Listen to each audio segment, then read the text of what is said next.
Hallo allerseits und willkommen zur Bausatzbesprechung des LKW 0,5 Tonnen Iltis von Ace im Maßstab 1:35.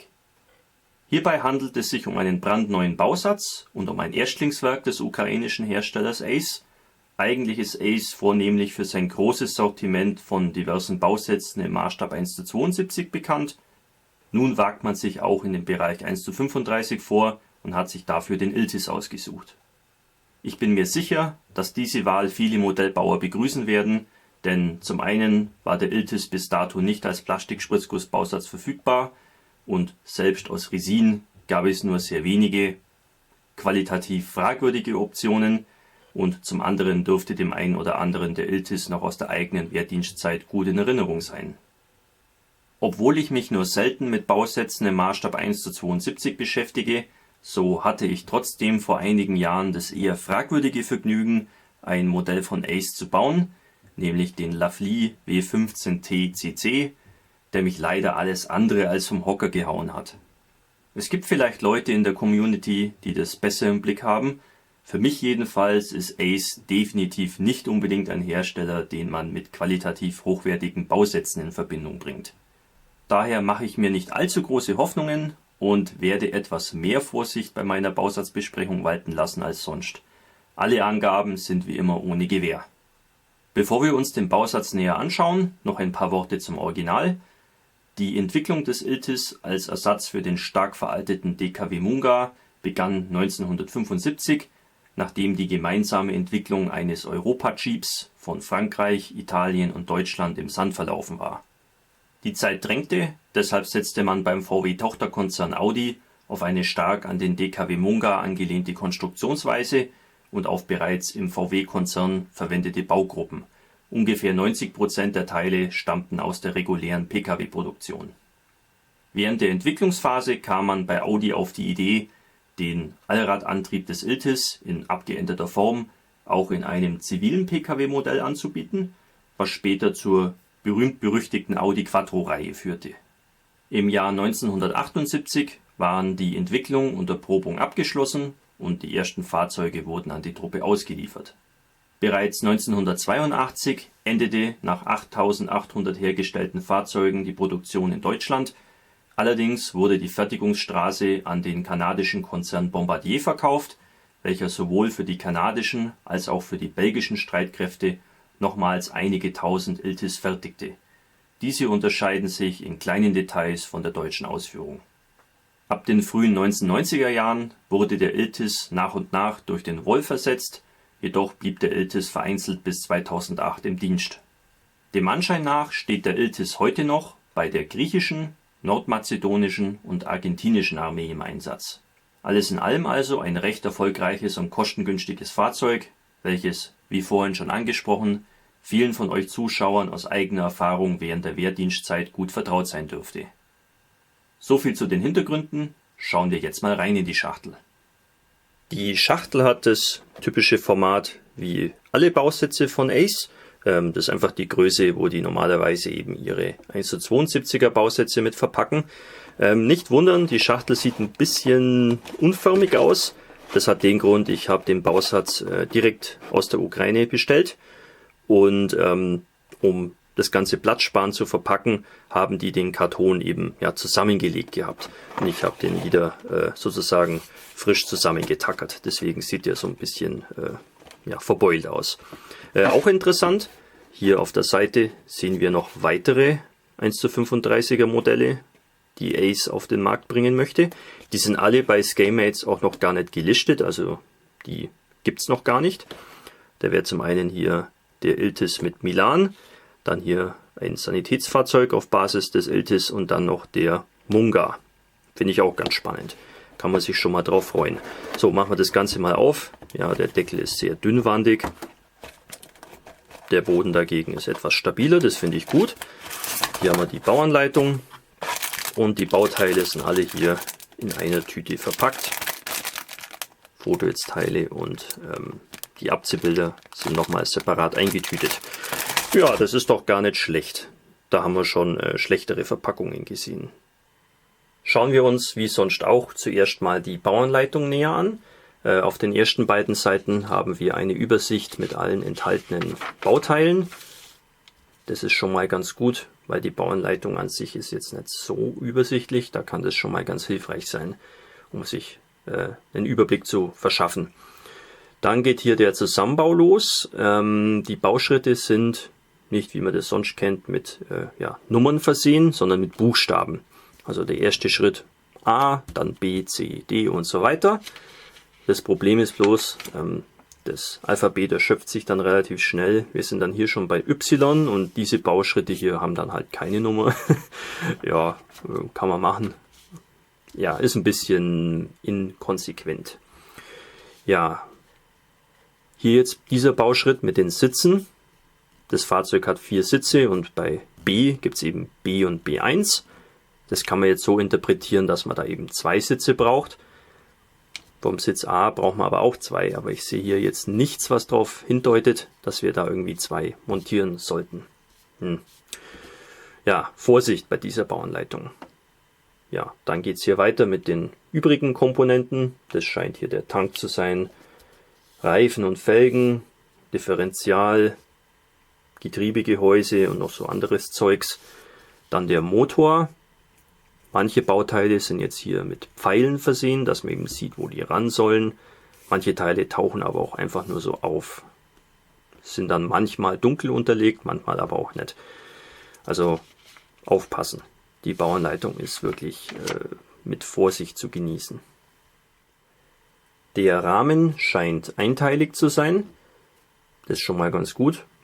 Wenn der aus mehreren Streben besteht, die man erst zusammenkleben muss, kann es mal durchaus Probleme geben. Hier kommen dann eben die ganzen vorbereiteten Komponenten peu à peu eben so ran. Wobei das auch hier ein bisschen unübersichtlich ist. Ich sehe zum Beispiel hier wieder dieses Differential. Das heißt hier G. G ist aber das. F ist das. Ich glaube, das ist definitiv nicht Bauteil G. Also ist ein Fehler. Muss man aufpassen. Das sind jetzt auch so Sachen, die mir jetzt so spontan auffallen. Ich bin mir sicher, da sind noch mehr so Faxen hier versteckt, die man jetzt so auf die Schnelle gar nicht entdecken kann. Ja, hier wird dann die Federung eingebaut mit den ganzen Anlenkungen und so weiter. Ja, ihr seht es selber, es ist nicht wirklich übersichtlich. Muss man aufpassen.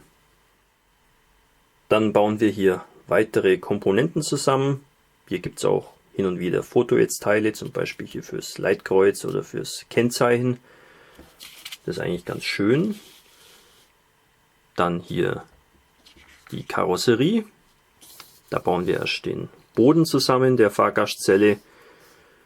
Ja, dann hier die Karosserie an sich. Da haben wir jetzt hier nochmal so separat praktisch gezeigt, wie wir diese Teile einbauen sollen.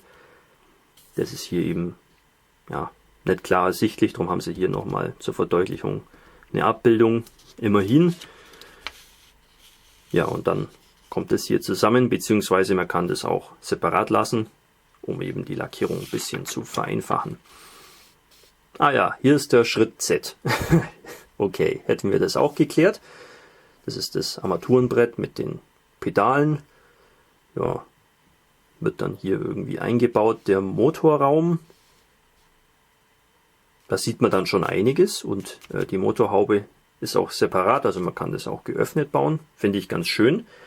Bei so einem Fahrzeug bietet sich das ja auch an. Ja, hier dann das Gestell für das Verdeck. Überrollbügel.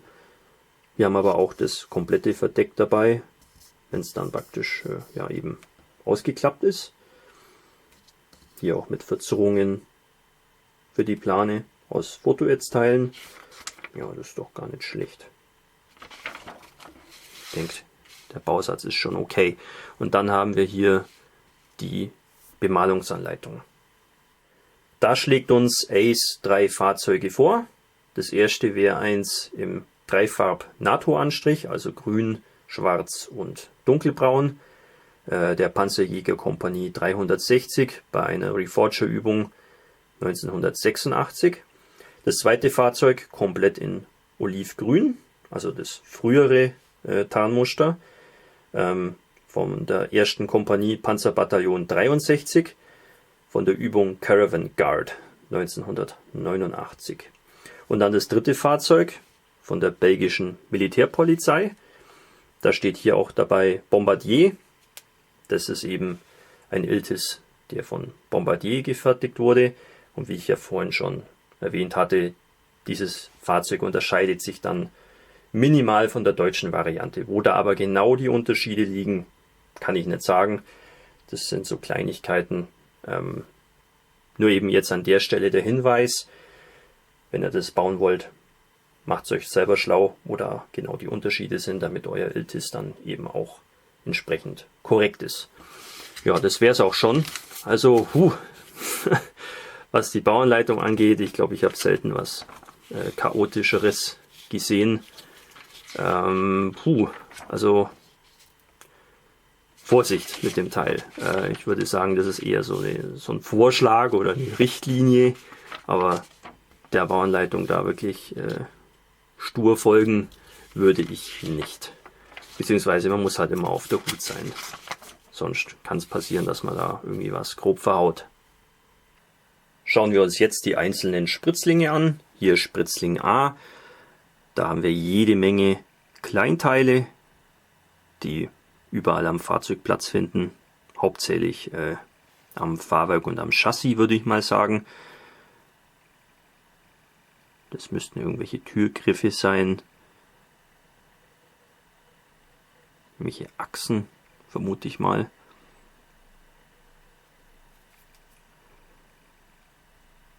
Ja, das sieht eigentlich gar nicht schlecht aus. Also hier die Details sind nicht zu verachten. Ist auch relativ scharf abgesetzt, also man sieht schon einigermaßen, wo das Bauteil endet und wo der Spritzling anfängt. Das hier sind die Außenspiegel. Naja, geht so, aber hier so die kleinen Teile. Das sieht eigentlich schon ganz manierlich aus. Hätte ich jetzt nicht erwartet. Wie gut dann die Teile zusammenpassen, das ist natürlich die andere Frage. Aber jetzt so der erste Eindruck, der ist nicht schlecht. Nee, das ist schon in Ordnung. Als nächstes kommt der Spritzling B an die Reihe. Hier haben wir einige Teile des Motors, aber auch das Gestänge vom Verdeck, allem Anschein nach.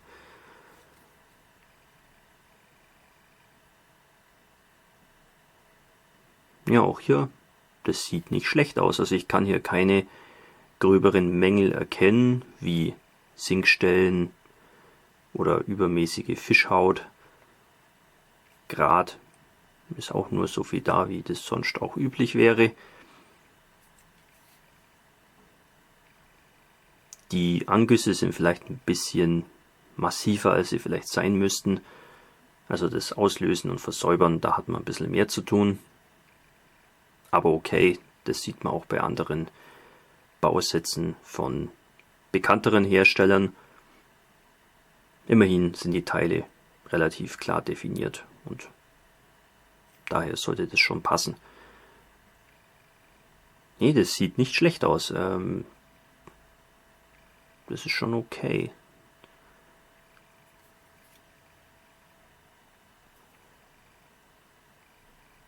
Gar nicht schlecht, also für den Erstversuch in 1:35, da kann man nicht meckern. Hier dann der Spritzling C, hier finden wir die Sitze und auch die Felgen. Ja, das sieht doch eigentlich ganz okay aus. Da habe ich schon Schlimmeres gesehen. Das hier müsste das Getriebegehäuse sein. Ja, nicht schlecht, nicht schlecht. Die Sitze, das ist vielleicht ein bisschen glatt. Ich weiß jetzt auch nicht genau, ob die einen Sitzpolster hatten oder ob das einfach bloß so eine Sitzschale war. Müsste ich nachschauen. Lenkrad, ja, da war ein bisschen Fischhaut dran. Genauso wie hier vorne an der Schnauze. des Iltis. Da ist ein bisschen Fischhaut hier drin, aber das ist ja sofort entfernt. Das ist nicht weiter schwierig. Ne, das schaut nicht schlecht aus, also muss ich sagen. Wenn jetzt die Teile dann auch noch einigermaßen zusammenpassen, dann sind wir schon glücklich. Ich muss jetzt da gerade unweigerlich an den neuen Ferret von Airfix denken. Ja, das ist auch kein Meisterwerk und das ist Airfix, also ein wesentlich bekannterer Hersteller. Und ich finde jetzt da, dass Ace das schon mal, zumindest was die Detailfülle angeht, das schon überbietet. An Spritzling D finden wir dann die ersten Teile der Karosserie, wie zum Beispiel die Motorhaube, die separat beiliegt. Man kann das also geöffnet bauen. Im Motorraum gibt es ja auch einiges zu sehen. Auch die Innenseite ist detailliert. Und was mich am meisten freut, ist, dass ich da keine Auswerfer sehe. Also nirgendwo, an keinem der Teile. Weder an diesem Spritzling noch an den anderen. Also das freut mich doch. Ich hasse diese Auswerfer. Die sind echt, ja, eine Pest. Und da können sich andere Hersteller durchaus eine Scheibe von abschneiden. Wenn das Ace hinbekommt, dann können das doch andere, bekanntere Hersteller auf jeden Fall auch. Sie müssen bloß wollen. Ja, das ist nicht schlecht. Die Oberflächenstruktur, die ist okay. Weder zu klobig noch zu fein. Jetzt hier die Halterung für den Spaten. Das ist jetzt nicht unbedingt der Hit, aber ja, passt schon. Also alles in allem, das macht einen doch etwas besseren Eindruck, als ich eigentlich ursprünglich erwartet hatte. An Spritzling E finden wir noch weitere Karosserieteile, wie zum Beispiel hier die Seitenteile oder den Boden des Fahrgastraums.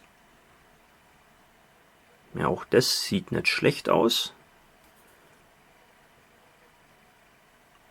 Also ich kann da keine Makel erkennen. Das Einzige, was mir hier auffällt, ist das Fehlen von Positionslöchern und Stiften. Das scheint aber generell so ein Thema zu sein bei den Bausätzen von Ace, dass die sich das einfach sparen. Und da tut man sich manchmal ein bisschen schwer, weil jetzt, wo sollen hier die Teile montiert werden?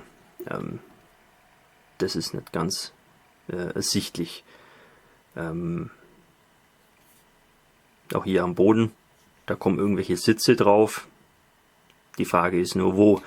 Ja, das kann beim Zusammenbau auf jeden Fall zu Problemen führen.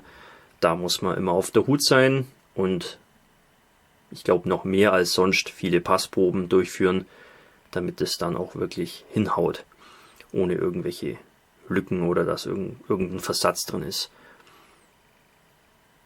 Das wäre jetzt so bisher der erste, ja, schwerwiegendere Kritikpunkt, den ich hier finden kann.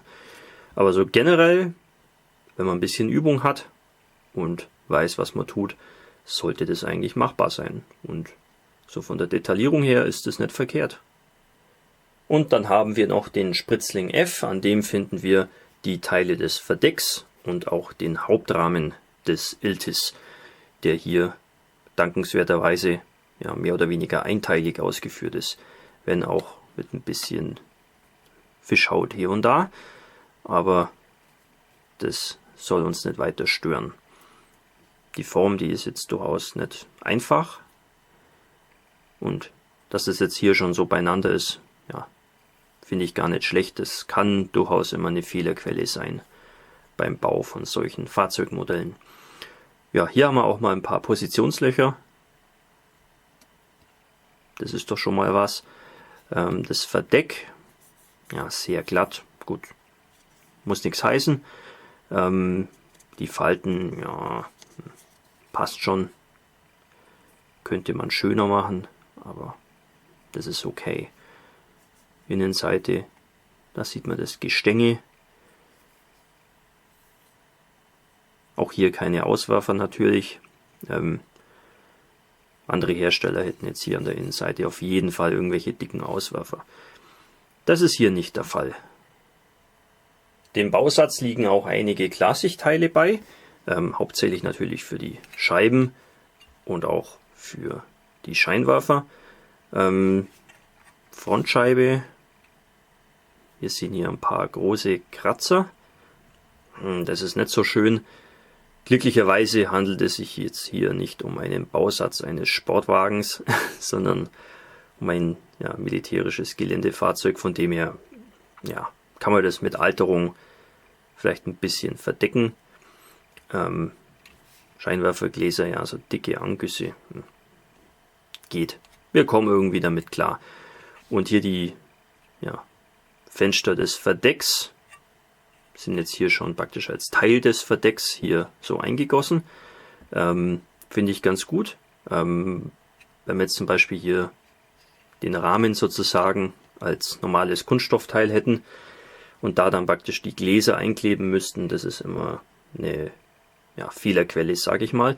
Und hier können wir das einfach bequem abkleben und müssen uns dann nicht irgendwie Sorgen machen, dass der Kleber da irgendwie reinläuft oder so. Sondern wir können das dann alles einpassen, vielleicht sogar verspachteln und verschleifen. Also das ist eigentlich ganz gut gelöst. Würde mich freuen, wenn wir das bei anderen Bausätzen auch öfter so sehen könnten. Die Reifen liegen als Vinylteile bei, was immer so eine Sache ist. Die einen mögen es, die anderen hassen es. Mir ist das relativ wurscht. Solange die Details in Ordnung sind, Reifenprofil, das wäre soweit in Ordnung, aber man sieht an manchen Reifen doch so einen ziemlich dicken Gussgrad hier auf der Lauffläche. Das ist nicht schön. Und es ist halt bei diesem Weichplastik immer relativ schwer zum Entfernen. Lässt sich nicht gescheit schleifen natürlich. Ja, nicht optimal. Da wären mir normale Hartplastikreifen lieber. Ich denke, mit bisschen guten Willen kann man die Reifen schon verwenden. Ich bin mir aber sicher, da wird der Zurüstmarkt vielleicht uns noch was Gutes tun und bessere Resinräder da bereitstellen. Dem Bausatz liegen auch einige Fotoätzteile bei. Hier einmal für den Kühlergrill das Gitter, was ich sehr schön finde. Das sieht einfach immer schöner aus, wenn man da ein fotogeätztes Teil hat, anstatt einem klobigen Plastikteil eben. Das finde ich schon mal gut. Und auch hier an der nächsten Platine haben wir noch so allerlei, hauptsächlich hier so Verzerrungen für das Verdeck, aber auch hier das Leitkreuz, VW-Emblem, das müssten die Nummerntafeln sein, und noch so ein paar andere Kleinteile. Finde ich ganz gut. Das Material ist ziemlich dünn, auch relativ weich, sollte sich also relativ gut verarbeiten lassen. Die Abziehbilder befinden sich auf 2 kleinen Bögen. Ja, warum auch nicht? Das passt schon. Der Druck ist sauber, kein Versatz zu sehen. Der Trägerfilm ist vielleicht ein bisschen größer, als er sein müsste, aber den kann man ja relativ leicht ein bisschen trimmen. Ja, und schaut nicht schlecht aus. Jetzt meine vorherigen Erfahrungen mit Abziehbildern von Ace, sehr dürftige Qualität. Die waren aber auch vom Druck nicht so schön. Deswegen darf man vielleicht sogar hoffen, dass sich da qualitativ ein bisschen was verbessert hat, wie ja auch bei vielen anderen Herstellern in den letzten Jahren. Also mal gucken. Ich kann noch nicht sagen, wie gut die sind. Wir haben jedenfalls ein paar so Abziehbilder für die Instrumente zum Beispiel. Ja, aber auch taktische Markierungen, Nummernschilder und so weiter. Das Übliche halt. Ja, ich hoffe, die funktionieren einigermaßen. Es ist immer interessant, sich Bausätze mal anzuschauen, bei denen man vorher nicht wirklich einordnen kann, ob die besonders gut sind oder besonders schlecht sind oder irgendwo dazwischen liegen, wo man einfach keinen Erfahrungsschatz hat, auf den man irgendwie aufbauen kann. Deswegen reizt mich das auch immer, solche Bausätze hier vorzustellen. Es hat aber natürlich auch immer ein bisschen den Nachteil, dass natürlich die Fehlerquote von meiner Bewertung ein bisschen höher sein kann, weil der erste Eindruck kann natürlich auch immer täuschen. Eigentlich halte ich von den Bausätzen von Ace nicht wirklich viel. Was ich da so bisher Maßstab 1:72 gesehen habe, hat mich nicht wirklich vom Hocker gehauen. Das ist jetzt der erste Bausatz von diesem Hersteller, Maßstab 1:35, und ich muss sagen, der macht einen besseren Eindruck, als ich eigentlich erwartet hätte. Also die Teile sind größtenteils wirklich gut detailliert. Die Fertigung, was die Qualität angeht, scheint auch gut zu sein. Also es gibt keine Makel wie Sinkstellen, irgendwie sau viel Grad oder irgendwelche Unmengen an Fischhäute. Das ist hier nicht der Fall. Das sieht alles sehr präzise aus. Wir haben auch keine störenden Auswerfer irgendwo an dem Modell. Finde ich auch sehr angenehm. Also von dem her bin ich dazu geneigt zu sagen, das Ding ist gar nicht verkehrt. Leider ist die Bauanleitung halt einfach übelst räudig. Also ich glaube, ich habe noch nie so eine schlechte Bauanleitung vor mir gehabt. Oder zumindest seit langem nicht mehr. Da sind Fehler drin, die einem sofort ins Auge stechen.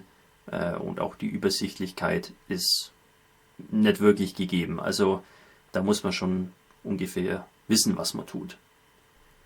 Preislich liegt der Bausatz, je nachdem wo man schaut, in Deutschland ist der bisher noch nicht so gut erhältlich, zwischen 28 und 38 Euro. Das ist doch eine ziemliche Preisspanne, ich weiß nicht genau warum. Ich habe den jetzt in der Ukraine, glaube ich, für umgerechnet 22 Euro gekauft. Das ist okay, ich finde auch mehr als 20 Euro ist der Bausatz eigentlich auch nicht wert. Ja, ich sag mal 25 Euro wäre noch okay, 28 Euro, da fängt es dann schon an weh zu tun, und alles über 30 Euro würde ich davon abraten, den für 30 Euro und mehr zu kaufen. Da finde ich, stimmt dann das Preis-Leistungs-Verhältnis nicht mehr so unbedingt. Aber das muss natürlich jeder selber wissen, und es hängt natürlich auch davon ab, bei welchem Händler ihr da sozusagen kauft. Ich denke, der Iltis wird sich auf dem Modellbaumarkt und auch auf den Basteltischen ganz gut machen. Bietet sich auch wirklich gut an als Beiwerk auch für diverse andere Panzermodelle. Da gibt es ja viel auf dem Markt, was Leopard 1, 2 und Co. angeht. Da ist es mal ganz cool, da vielleicht auch so einen kleinen Iltis auf so ein Diorama daneben zu stellen. Ace hat ja auch schon weitere Fahrzeuge in diesem Maßstab und aus diesem Bereich angekündigt. Weitere Varianten vom Iltis, auch den Munga.